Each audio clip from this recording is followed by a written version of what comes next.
The Galactic Council attacked at dawn. Humanity was already in position. The coffee on my console had been cold for 3 hours before the Council fleet even showed up on our sensors. I knew they were coming. I had known for 19 months. That is not a brag, that is just what we do. My name is Yara Ase, Commander Deep. Fleet 3rd Human Expeditionary Wing.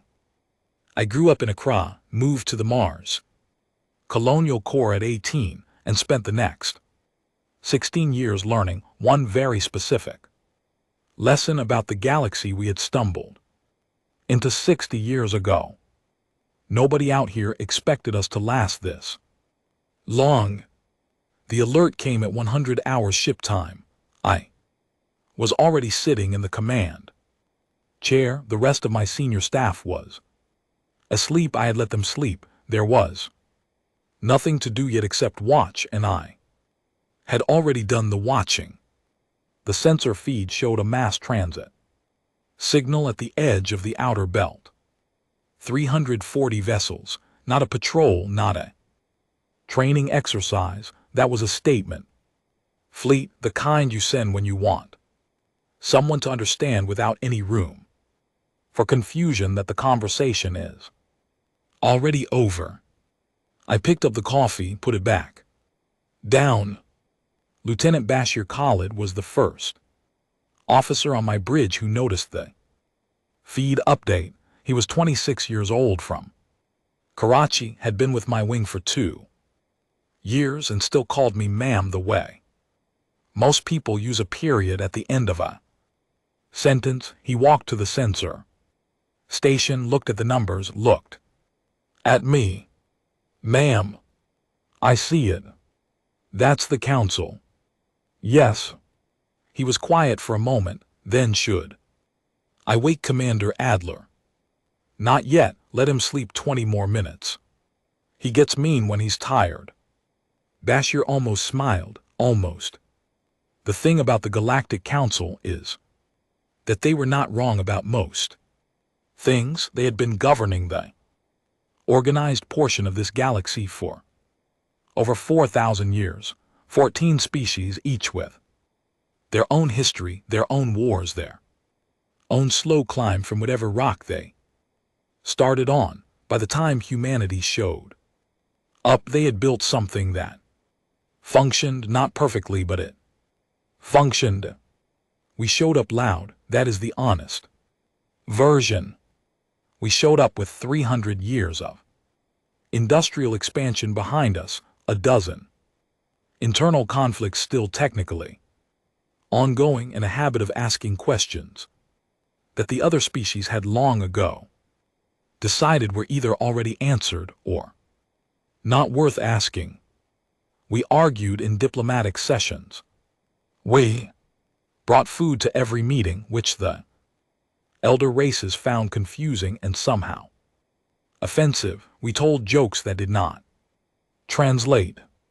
We named our ships things like Relentless and Endurance and Never Again, which the Council xenolinguists spent months analyzing for signs of aggression before concluding they were just names. We were allowed into the conclave as a Category 3 civilization emerging. That was the word they used. 60 years later, we were still Category 3. The Council had a formal term for what we were, a developmental species under guided integration. What that meant in practice was that our outer colonies were technically subject to Council resource oversight. Our fleet movements required advance notification when passing through mapped lanes, and every 5 years a Council observer visited our home world to file a developmental progress report. The last report, filed 8 months ago, had described humanity as emotionally unpredictable but economically productive, with a strong likelihood of peaceful stabilization within 2 to 3 generations. I had read that report 4 times. The fleet on my sensor feed did not look like it was here for a progress review. At 1:40, the Council envoy ship broke from the formation and broadcast on the universal frequency. I let it run through the translation filter, though I already knew what it would say. I had been carrying the shape of this moment around for a long time. The envoy was a Shen diplomat. Pleasant voice. The Shen always had pleasant voices. The message was clean and formal, and delivered with the particular kind of calm that powerful things use when they want you to understand they are not angry, just decided humanity would surrender administrative control of all outer belt colonies. Within 72 hours, the colonies would be placed under direct council management for a period of no less than 40 years, while humanity completed its developmental integration. All human fleet assets would be reduced to a defensive perimeter of no more than 80 vessels. Any resistance would be met with corrective force. The envoy called it a transition framework. I called it something else, but only my head. The broadcast ended. The ship rejoined the formation. The formation sat there at the edge of the outer belt, calm and patient, the way very large things are. Patient when they have already decided how the situation ends. By 200, my senior staff was awake and on the bridge. Commander Peter Adler, my second, came in holding his own coffee, took one look at the sensor feed, and did not say a word for almost a full minute. He was 51, from Bristol, and had a way of processing bad news quietly before saying exactly the right thing. He said, "How long have you been sitting here?" "A while." "How long is a while?" 3 hours before they arrived. He looked at me, then at the feed, then back at me. "You knew the exact window." "I had a good estimate." "Right." He pulled up a chair next to the console. "So what do we do?" I finally picked up the cold coffee and took a sip. It was bad. I drank it anyway. "Nothing yet," I said. "We have 72 hours. We have 72 hours before they expect response." I said, "We do not need 72 hours." Adler was quiet. He understood the difference. The rest of the bridge staff moved through their stations, pulling data, running reports, speaking in low voices. Lieutenant Nadia Foster was at communications, dark circles under her eyes, fingers already moving across her board. Ensign Owen Clare was at navigation, youngest person on the ship, 19 years old, doing his very best to look like someone who had been in this situation before. He had not been, neither had most of them. I had not this exact moment, but the shape of it.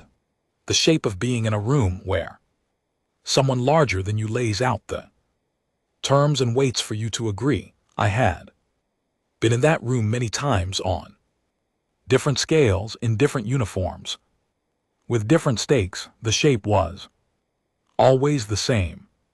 The difference was that this time I had spent 19 months getting ready for it. "Ma'am," Bashir said from the sensor station, "Council fleet has gone to holding formation, no movement." "They'll stay there," I said. "They're comfortable. They've done this before." "Who have they done it to?" I thought about the list. The Voric Trade Confederation, 30 years ago. Aldemir System, 50 years ago. 4 smaller species whose names most humans had never learned because the Council's archives listed them only by category number. "Enough people," I said, "that they stop being surprised when it works." Owen Clare looked up from his Navigation board, he was trying very hard not to look scared. Commander, if they have 340 ships and we have 40, Adler said, on paper. Owen blinked, on paper. Neither of us answered him. He looked between us, then back at his board, then back at us again. On paper, he repeated more slowly, like he was beginning to understand the weight of that phrase. Outside the viewports, the stars were still. The Council fleet was a cluster of lights at the edge of sensor range, patient and enormous and certain about how this ended. My coffee was cold. I had known it would be cold. I had known this entire conversation was coming, and I had spent 19 months doing something about it. I let them be patient. I had already been patient longer. I will tell you what the Council saw. When they looked at us, they saw 40 frigates, human-built, standard configuration, arranged in a textbook defensive formation around our outer belt perimeter. They saw fleet movements that matched our mandatory advance notifications, filed on time in proper format exactly as their regulations required. They saw a species that had received a 72-hour ultimatum and responded with silence, which they interpreted as either fear or deliberation. They were not looking at the right things. They never did. That was not their fault exactly. When you have spent 4,000 years as the largest, oldest governing body in a region of space, you develop habits of attention. You learn which signals matter. You stop looking for signals you have never seen before. We had spent 60 years studying exactly which things they had stopped looking for. The 40 frigates were not a defensive force. They were a frame, a visual anchor, something for the Council's fleet commanders to track, to assign probability calculations to feel comfortable monitoring. Every tactical system the Council had was watching those 40 ships. Nobody was watching the freight lanes. Specifically, nobody was watching the freight lanes through the Kestion Belt, which ran through 3 mapped debris fields that the Council had surveyed twice in the last century, found commercially unproductive, and subsequently removed from active monitoring. They were in the records. They just were not on anyone's current watch list.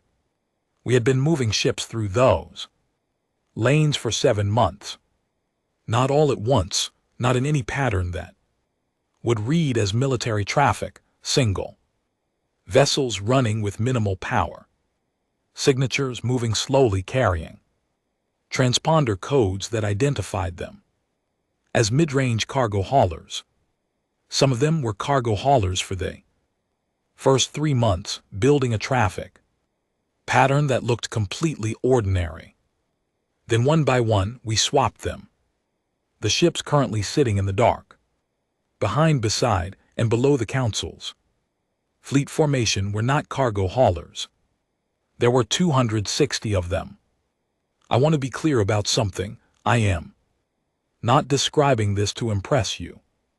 I am describing it because the Council's post-action assessment would later spend 47 pages trying to explain how it happened, and they kept arriving at the same wrong answer. They kept looking for the moment of genius, the brilliant tactical innovation, the decision that changed everything. There was no such moment.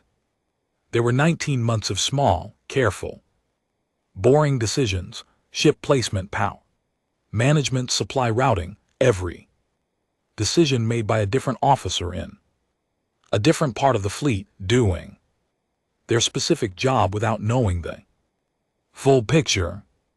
I was one of maybe 6 people who held the whole map in their head at once. The rest just did their work. That is the human answer, and the galaxy had not learned to read it yet. At 600 hours, with 66 hours remaining on the Council's ultimatum, I called a full briefing.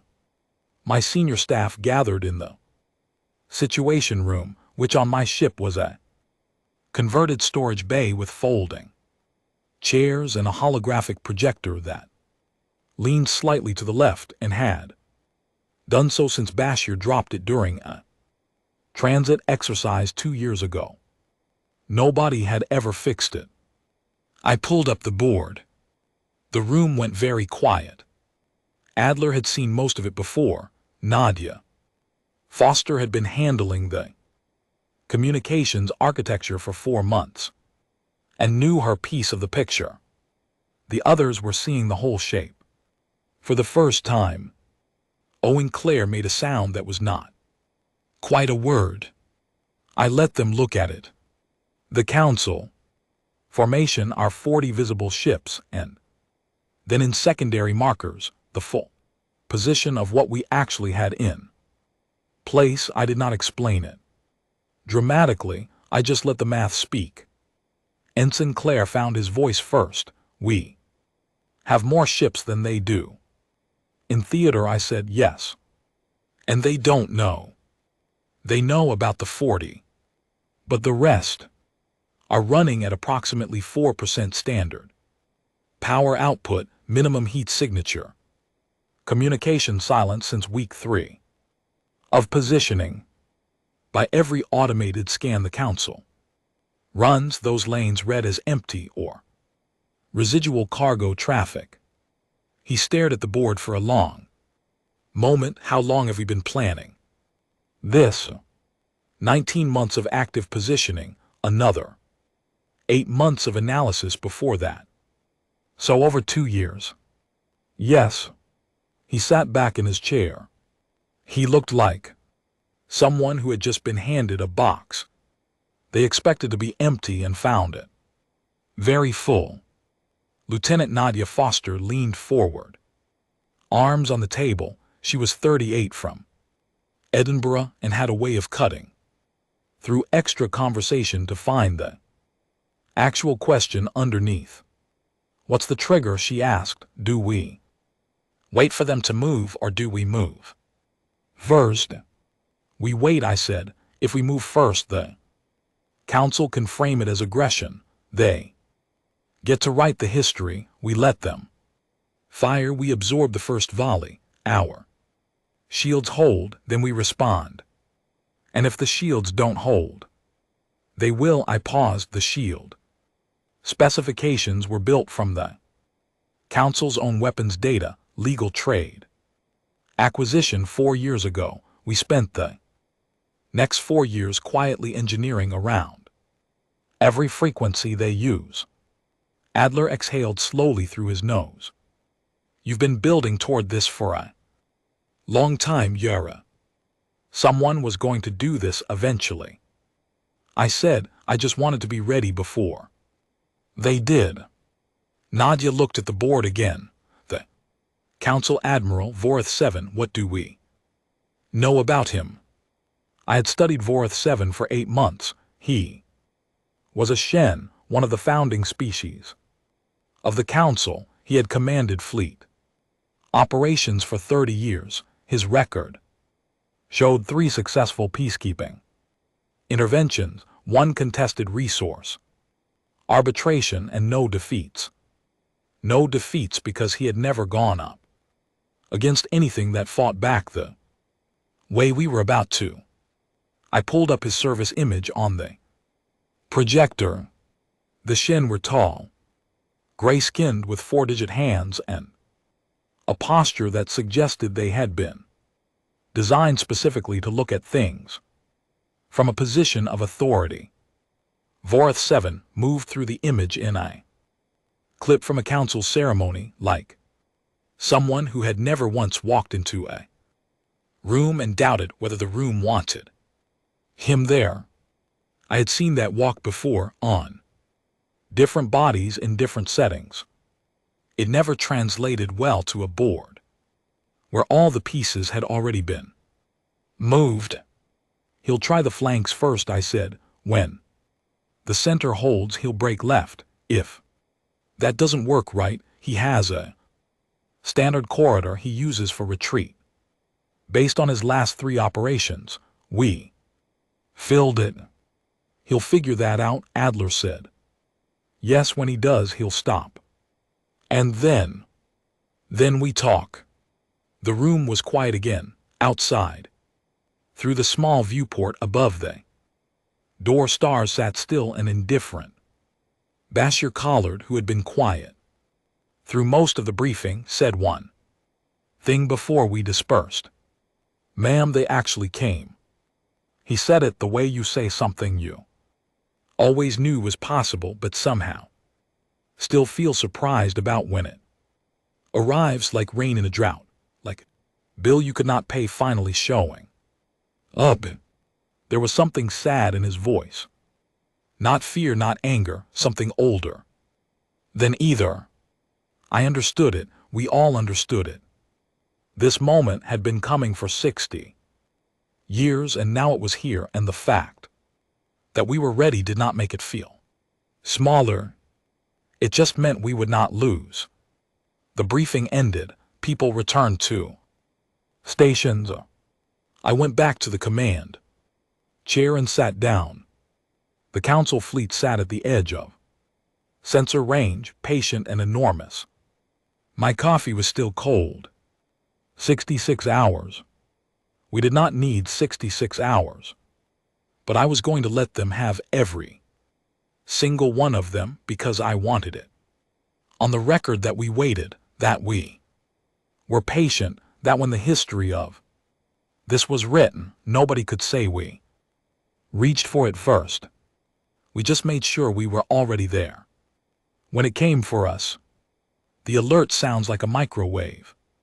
Finishing, that is the honest description, not a siren, not a horn. Flat mid-range tone, that means something on the board has changed. My crew had been running on 4 hours of sleep and 3 hours of coffee. When the tone went, every single one of them was at their station in under 90 seconds. That is a human thing, too. We had burned down to 3 hours on the clock when Vorith 7 stopped waiting. I do not know what made him move when he did. Maybe intelligence he had gathered and we did not know about. Maybe impatience. Maybe he simply looked at 60 years of Category 3 civilizations and decided we had all the symptoms of a species that backs down when pressed. He pressed. 340. Council vessels opened fire at 400 hours Earth Standard Time. Dawn. He had chosen it deliberately. I had read enough about Vorith's tactical history to know he believed in psychological pressure, and dawn for humans carried a weight of meaning that he must have found somewhere in our cultural files. Conquerors came at dawn. The end came at dawn. He was not wrong about the symbolism. He was wrong about what dawn meant to us. The first volley hit our 40 frigates. Clean, full spread, high-energy pulse weapons, the kind the Council used in their last 3 peacekeeping operations, the kind we had been engineering against for 4 years. For 11 seconds, it looked exactly like what Vorith expected it to look like.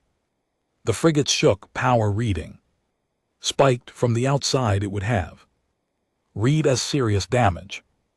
Inside the frigates, the shield arrays absorbed it, not perfectly, not without strain, but they held the way something holds when it was built specifically to hold that exact thing. 11 seconds of looking like a loss.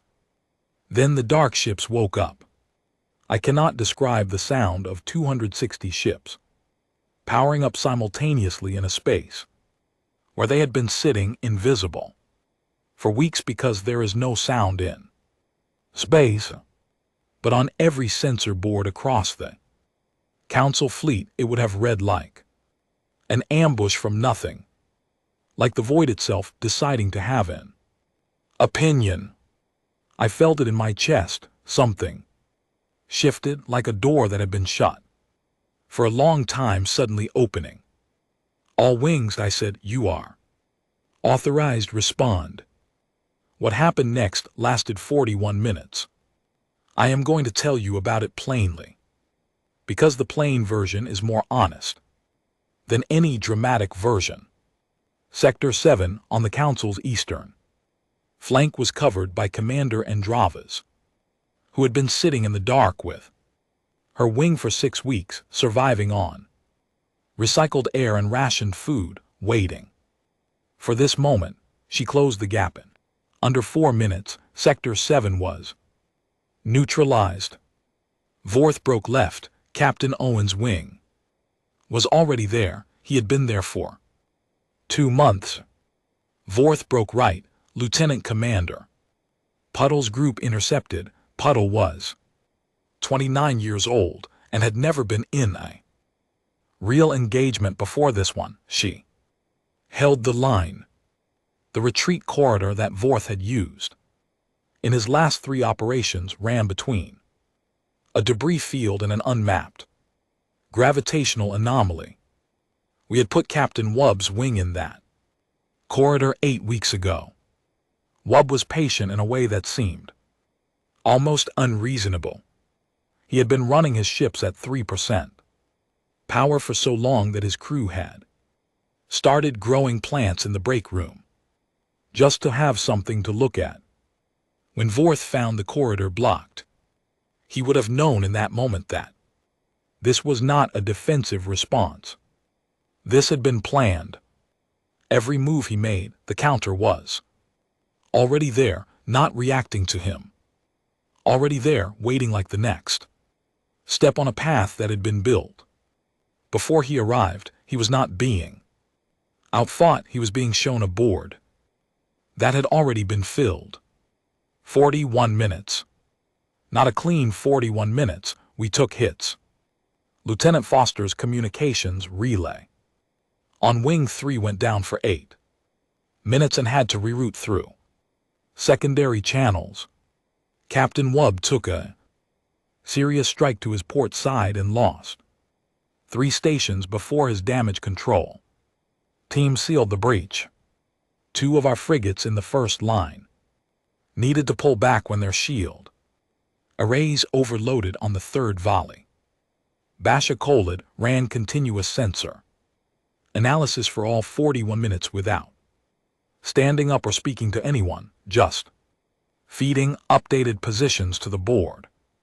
Hands moving constantly, face completely still. I watched him work and thought briefly of the 19 months of quiet work that had led to this, and all the people like him who had contributed some small piece of it without seeing the whole shape. A lot of very ordinary, careful, focused work. That was the answer the galaxy did not understand about us. The gun stopped at 41 hours. Not a gradual quiet, a complete stop. One moment the engagement was ongoing. The next nothing. Vorth Savan had given the order. I watched it happen on the sensor feed. The Council formation went still in a way that was entirely different from how it had been still before it had been the stillness of something waiting to move. Now it was the stillness of something that had moved and discovered that the ground was not where it expected. The bridge was quiet. Adalcoke looked at me. I looked at the board. The Council fleet was intact, damaged in places, disorganized, locked into positions they had not chosen, but intact. I had not wanted to destroy them. Destruction would have made this a war. I wanted to make it a lesson. There is a difference between those things, and the difference matters for what comes after. Owen Clare at the navigation station. let out a long breath. It seemed like he had been holding it for most of the last 41 minutes. He looked younger than 19 in that moment. He also looked like someone who had just understood something important about the world. Is it over? He asked. This part, I said. What's the next part? I did not answer him. I was watching Vorth Savin's command ship on the sensor feed. It was holding position. It had not moved since the firing stopped. It was just sitting there in the dark. I knew what was coming. Sooner or later, Vorth Savin was going to ask to speak with me. When he did, I was going to have to choose very carefully what I said. Not because I did not know the answer, because the answer was the kind of thing that said the wrong way sounds like a threat, said the right way sounds like a door. I wanted it to sound like a door. The coffee on my console was still cold. I still had not finished it. Vorth Savin requested direct communication at 5:12 hours, 71 minutes. After his fleet stopped firing, I let it sit for 4 minutes before accepting not to be dramatic, because those 4 minutes were mine and I needed them. My communications officer, Nadia Foster, had the channel ready the moment I nodded. The screen on my right console resolved into a clear feed. The Shen Admiral was sitting in his command chair, in what I assumed was his standard posture, straight, composed, the kind of stillness that takes a long time to cultivate. He had grubless skin, angular features, and eyes that were a shade darker than most Shen I had seen in files. He was older than his service record made him seem.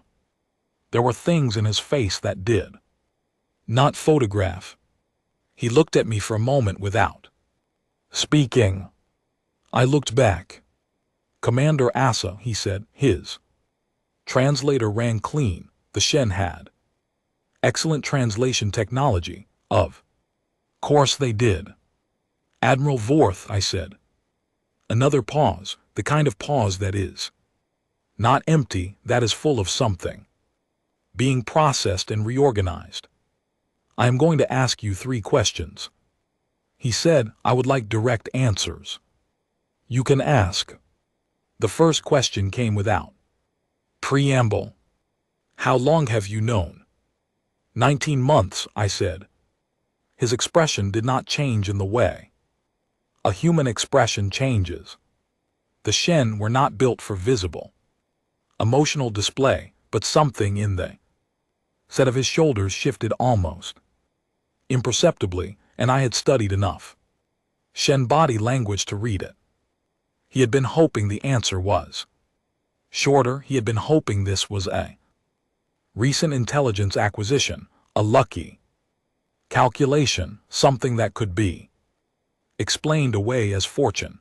19 months was not fortune. 19 months was intention. 19 months, he repeated. Yes. The second question came a few seconds later. How many vessels do you currently have in theater? I told him the number.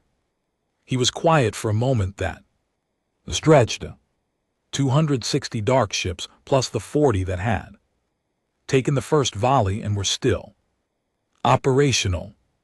More combined firepower than the Council had brought to this engagement. In a position from which, had I chosen to, I could have ended this conversation very differently. He knew that now. He was calculating what it meant that I had chosen not to. All of them were already positioned. Before we arrived, he said, not a question, a realization spoken aloud. Yes. He looked at me with something in his expression that was not quite what I would call respect. It was something earlier than respect, the moment before respect, when the mind is still catching up to what the eyes are telling it. Then came the third question. He said one word. How? Just that, flat, not aggressive, not demanding, genuinely asking, the kind of how that means I have run the calculations and I cannot arrive at this result and I need to understand the gap in my model. I sat with the question. 60 years, that was what I was sitting with, not just my 19 months of positioning, but 60 years of humanity, being the galaxy's Category 3 species, the junior member, the developmental civilization, the one that argued too much in sessions and brought food to meetings and named its ships things that sounded like defiance and was patiently, firmly, regularly reminded to calm down and integrate at a reasonable pace.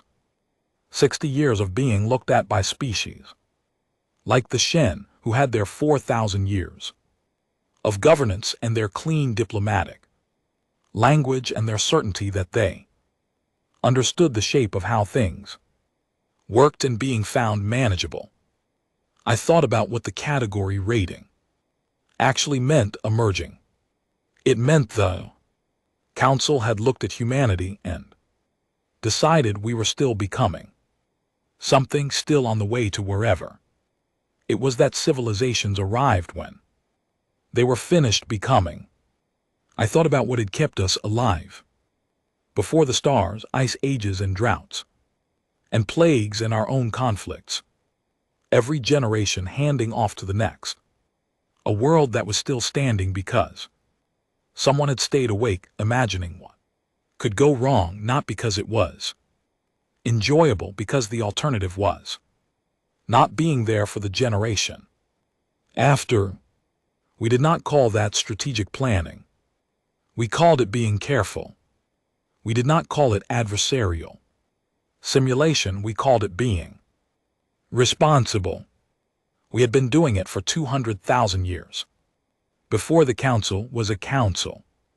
And when we arrived at the galaxy, anxious and loud and bringing too much food, the Council had filed us under emerging and sent observers every 5 years to note that we were still unpredictable.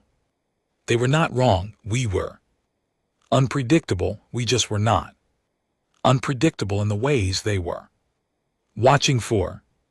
I looked at Vorth 7. He was still waiting for his answer. The thing I felt in that moment was not pride. Pride is clean and simple. This was something heavier, like a weight you have been carrying so long that when someone finally acknowledges it exists, you do not feel relieved, you feel the full measure of it all at once.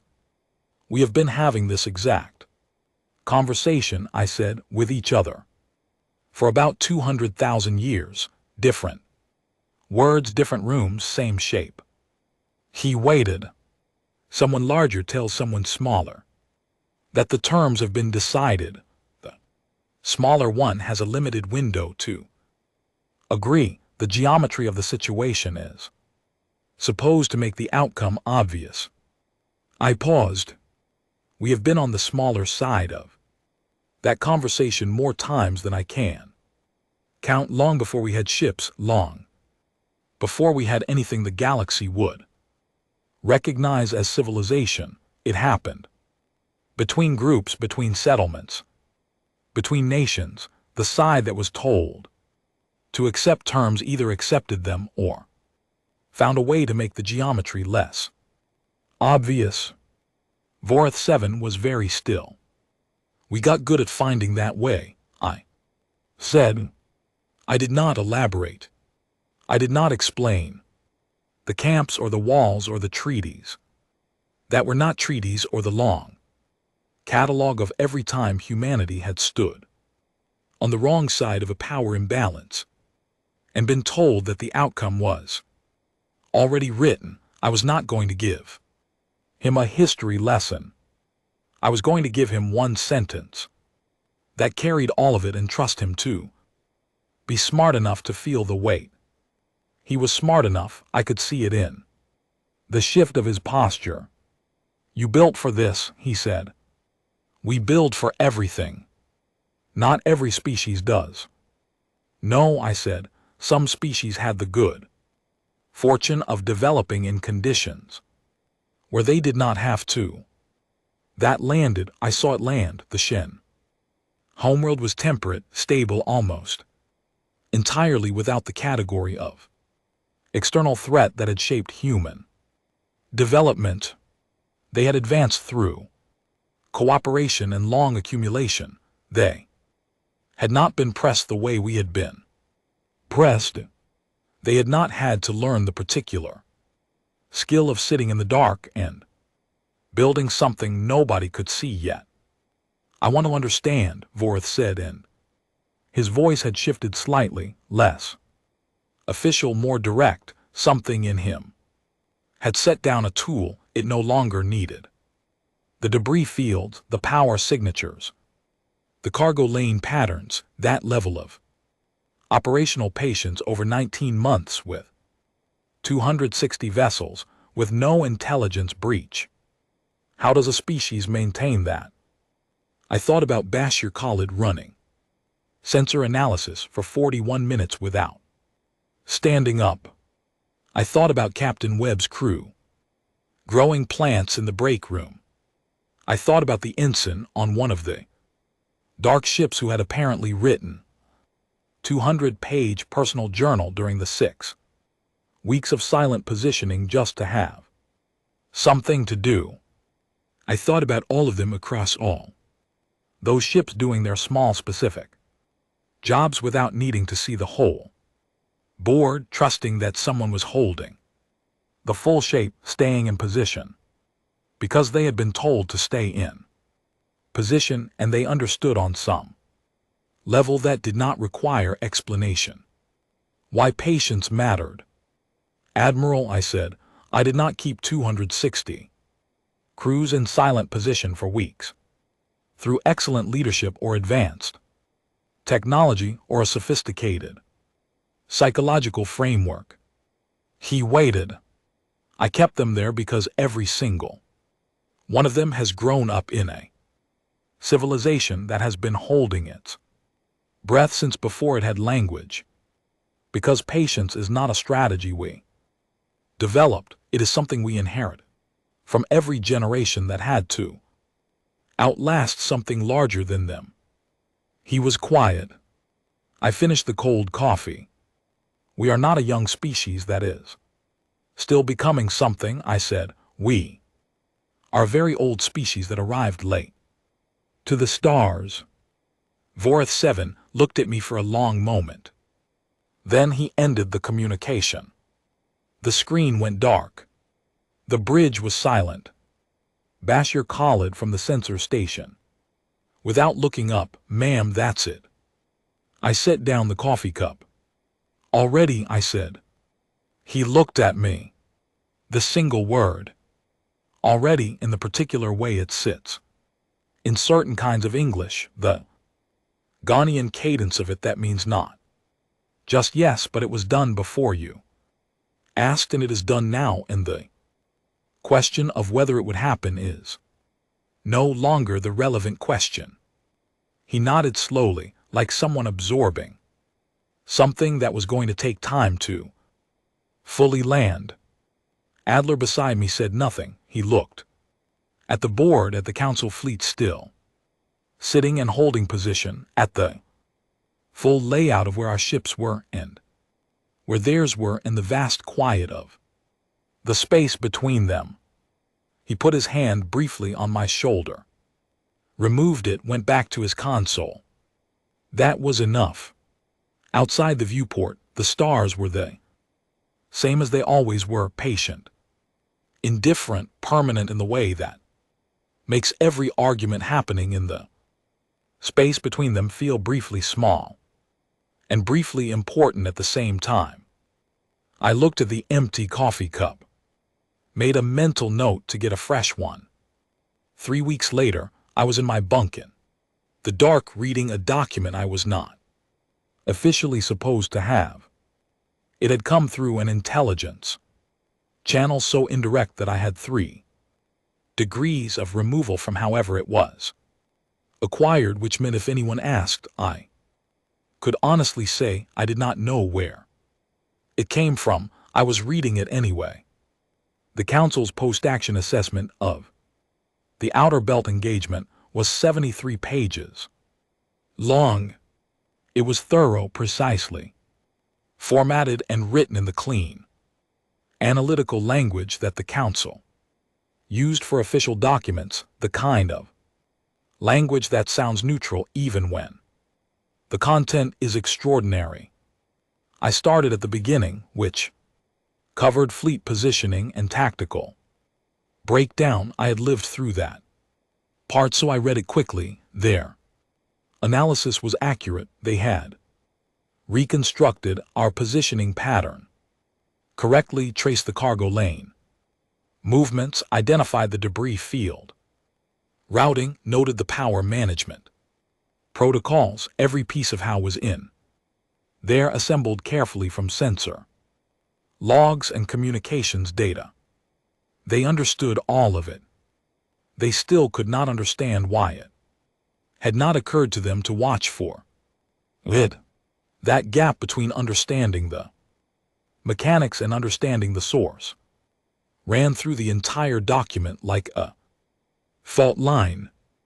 By page 20, they had moved on to fleet comparison analysis, our weapon systems versus theirs, our shield specifications versus theirs, the 4-year engineering program that had produced shields specifically calibrated to absorb their standard weapons frequencies. They had found the legal trade acquisition in the records 4 years ago. A human commercial delegation had purchased comprehensive technical data on the Council's standard defensive and offensive weapons packages. Legal standard, the kind of transaction that happened dozens of times per year across the galaxy. What was not standard was what we had done with it. The assessment noted that in the 4 years between the date of purchase and the outer belt engagement, no Council intelligence analysis had flagged the acquisition for follow-up. It had been processed, categorized, and filed. The assessment did not say it had been forgotten, but the implication was there. We had been holding the blueprint for their weapons for 4 years. We had spent those 4 years quietly solving for it. They had not thought to wonder what we were doing with the information. Because we were Category 3. Emerging civilizations do not build counters to the primary weapon systems of the governing council. That was not in the developmental model. I read that section twice. I kept reading. Page 34 was where the xenopsychologist section began. Her name was listed as Coordinator Vane, Shen Cognitive Studies Division. The section was titled Behavioral Analysis, Human Adversarial Preparation Patterns. She had done excellent work. I want to say that clearly. In the space of 3 weeks, working from behavioral data, communications intercepts, our fleets, operational patterns, and a large body of human historical and cultural records, she had gotten closer to the actual answer than I expected anyone to get. She described the pattern, the constant background modeling of worst-case scenarios, the long-duration preparation behaviors, the capacity to maintain operational focus across extended timelines without visible motivation. Shift. The way human organizations could hold a shared objective over months and years while continuing to function normally on the surface. She measured it. Approximately 40 times the galactic average for adversarial scenario modeling. She noted that in standard xeno psychology, this level of chronic worst Case modeling was categorized as a pathological anxiety response, a stress-based cognitive pattern associated with trauma histories and unstable environmental conditions. She noted that this categorization appeared to require revision because what she was looking at was not a malfunction, it was a feature, the thing that human psychologists had spent decades analyzing as our greatest source of collective suffering, the persistent inability to simply exist in the present without modeling the disaster version of the future, was also the thing that had put 260 ships in the dark a full 7 months before the threat materialized. We had not stopped worrying because we reached the stars, we had carried it with us, packed it in alongside the food we brought to diplomatic meetings and the oversized names we put on our ships and the arguments we started in sessions that the elder races found exhausting and unnecessary. All of it came from the same place, all of it was the same root. We had been in dangerous situations for a very long time. We never fully believed the danger was gone. I put the report down. I looked at the ceiling of my bunk. Standard gray polymer. A small scratch near the ventilation panel where Claire had scraped it with a cabinet door 6 months ago. The cabinet door still sat slightly crooked. Nobody had fixed it. I thought about the word pathological. I thought about all the ways human beings had tried to fix themselves over the centuries, tried to quiet the part of the mind that never stopped scanning, tried to build enough safety and enough comfort and enough security that the alarm in the back of the brain would finally accept that it was allowed to go quiet. It never fully went quiet. And somewhere in the gap between that persistent alarm and the galaxy's comfortable certainty that we were manageable, something had been built that 4,000 years of galactic governance had not seen coming. I picked the report back up. The final section, pages 68 through 73, was the recommendation summary. Humanity was to be reclassified. Category 3, emerging civilization under guided integration, was no longer the appropriate designation. The recommended new classification was Category 7, independent peer state. I read the category description. Category 7 status indicated a civilization that had demonstrated independent strategic capability, self-determined governance, and the capacity to act as a full participant in galactic affairs rather than a subject of developmental oversight.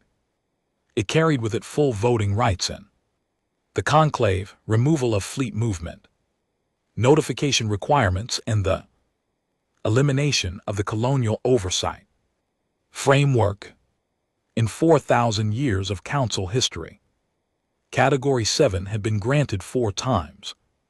I set the report down again. I did not feel what I expected to feel. I had spent 19 months planning for the outer belt engagement. I had spent years before that watching the council's management of human space titan, incrementally watching the developmental oversight model expand in ways that looked like administration and felt like something else. I had seen where it was heading. I had built for where it was heading. And now it had been headed off, and the outcome was being written into a 73-page document in clean, neutral language that would go into the formal galactic record. I thought it would feel like something finishing, like a lock turning. It felt more like the 41st mile of a race that had been going for 200,000 years. Not finished, just a different mile. I got up and went to the small galley at the end of my deck, made coffee. Real coffee this time, not the recycled concentrate from the command console, but the ground beans I kept in a sealed container for occasions that seemed to require something real. I made it properly, took the full time it needed, brought it back to my bunk and sat against the wall with both hands wrapped around the cup and the warmth of it against my palms. Bashir Khalid knocked on my door frame. At 6:30, he was already in uniform, already sharp, which was his default state, regardless of what time it was. "Morning, ma'am, we have a new transmission from the council." "What does it want?" "Formal meeting request, recognition and integration discussions." He paused. They proposed a location and a time. "What time?" He checked his pad. "Dawn, Earth Standard." I looked at the coffee, took a slow sip. He was watching my expression for some indication of what I thought about that. About Voreth 7 or whoever had scheduled this meeting, choosing dawn. Again, as if the symbolism had carried a different meaning than they intended the first time, as if they were trying it again in a different context. Maybe they were, maybe dawn meant something else to them, a new beginning, a reset. Or maybe they genuinely did not understand yet that for us, dawn was not about beginnings or endings. Dawn was just a time of day, an arbitrary line on a clock. We had been up for hours before it arrived. We would be up for hours after it passed. That was the part that did not fit into any council category, not the ships, not the shield specifications, not the 19 months of patient positioning. The part that did not fit was simpler than all of that. We did not wait for moments to begin things. We did not mark the start or the end with a particular quality of light. We were already at work. We had always already been at work. I finished the coffee, set the cup down, stood up and straightened my uniform. "Tell them we'll be there," I said. Bashir made a note on his pad, then, because he was Bashir and this was the kind of question he could not help asking, "Do you think they understand yet what it actually means, what we are?" I thought about coordinator Vane's report, pathological anxiety revised to strategic adaptation, 200,000 years of looking at the future's worst case version and refusing to stop planning for it. "They're starting to," I said. "Is that enough?" I walked past him toward the corridor, toward the bridge, toward the next conversation, the next board, the next set of positions that would need to be filled before the situation arrived. "It'll do,"